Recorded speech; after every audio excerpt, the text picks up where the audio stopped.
Guys, welcome back to the channel, and we are here with Xdefiant, and we have some crazy news you will not want to miss out on in this video. But look, if you didn't notice, that come up the Earth and Space map, and we get dumped into a completely different map. So still, that bug is rearing its ugly head in Xdefiant. It used to be Arena, but it's the Earth and Space map now. But we're going to break down all the latest news, and this looks absolutely incredible. And we're also going to be sharing some of the community's feedback from this channel and just the general consensus around Xdefiant, and why players feel like they want to step away from Xdefiant, and the reasons why they've come back and stepped away again. And I'm going to give an example of this that I suffered with, that just resonated to some of those comments, and it's great to see because we go through the good, the bad, the ugly. I'm extremely vocal in the comments, the community extremely vocal in the comments, and it's great to see. But look, if you are new or a returning viewer, hit the like, hit the sub, get involved in the comments, let me know your experience in Xdefiant, and maybe we can get you up on this channel and just get that out to the public, and hopefully someone from Xdefiant can see this and take it into consideration going forward. But the good stuff, leaks, everybody wants to know about the leaks. We have leaks from the Ubisoft here that says that actually Xdefiant is coming to Steam before the start of 2025, which is a huge thing because that could put to rest a lot of the conversation around, is the player base dying? Are people stepping away? What are the numbers? And we'll get that from the Steam chart, people who are playing on Steam. A lot of people want to use the Steam launcher instead of the Ubisoft Connect launcher. It's just their personal preference, and that's just the way it is.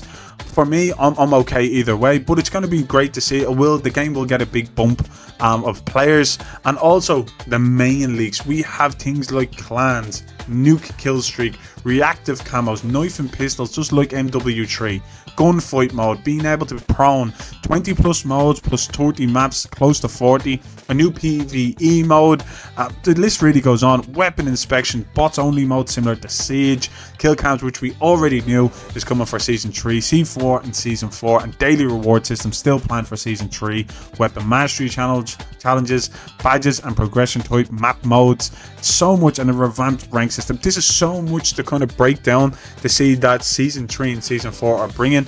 And we all know from Mark's comments that he had said we want the game in the right spot before we have a big marketing push. That's what he haven't pushed for new players to come in. And it seems like if they get everything right and they get the game in the right state, essentially, you know, season 3 could be the saving grace that Xdefiant needs, and just to cut it some slack.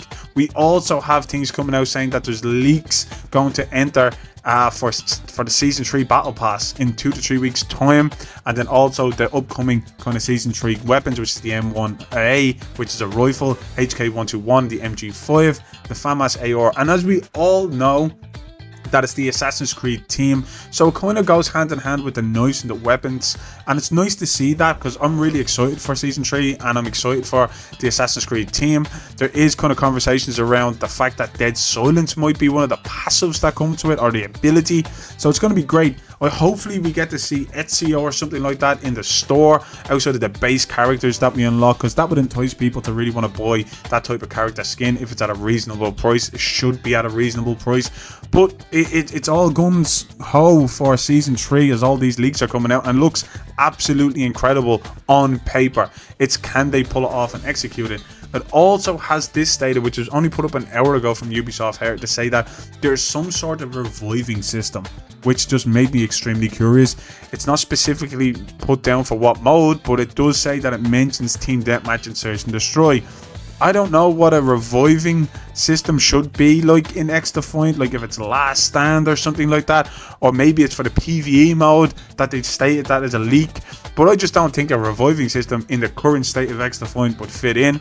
Depending what modes, what maps, and what they're bringing to the game, depends on how that reviving system would take place. Who knows, maybe it's a battle royale. That would just be something of just a crazy notion, as they did say they would never bring a battle royale to this game. It's purely just the arcade shooter experience, but it's crazy to see that a reviving system in Xdefiant. I don't know. But we're going to move on, and this is the part of the video where we're going to bring in some of the, you know, the comments from the community of this channel, and just in general, some people who do follow the channel, other people who maybe just watch the video and put a comment down, and I do appreciate that. But I do think that this needs to be kind of said and heard, because I've been getting so many mixed reviews. People have given their opinions about the game. We've had honest debates. I've seen their point of view, they've seen my point of view, and I couldn't ask for anything more when you're reviewing a game or some certain parts of a game or content within a game, that people have open minds and can see other people's point of views, which is what it should be like. And I'm not going to force anything onto anybody, and hopefully they don't force it onto me, and that's the way it should be, an open and honest conversation.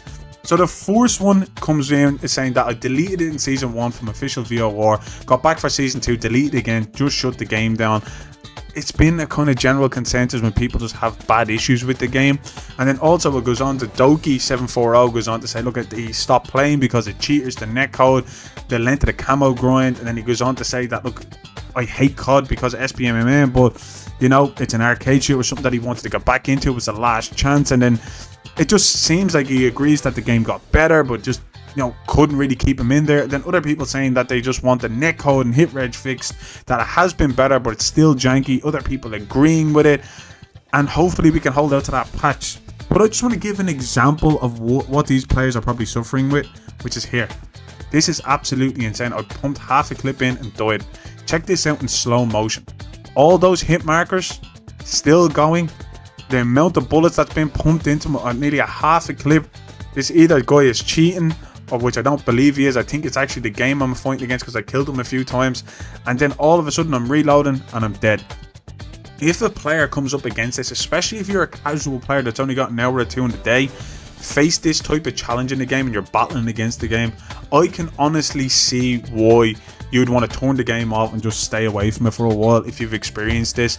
And this is what some of those comments were about. I uninstalled it, reinstalled it, still the same problem, netcode, hit reg, it's just janky. All of these things happen, and this has been a general consensus for the player base. A lot of people don't have these problems. Other players have these problems in abundance, and the game needs to be sorted out. That was me personally suffering from that. It doesn't happen all the time, but it does rear its head, and they were two kind of bugs from the beginning of this video and at the end of this video. So when we're talking about Xdefiant, you kind of have to understand what other players are suffering with, and can't keep going on about a skill issue, because the game is difficult to fight against when you have those problems. But let me know down in the comments what you think, guys, and that's all from me. I'll catch you on the next one.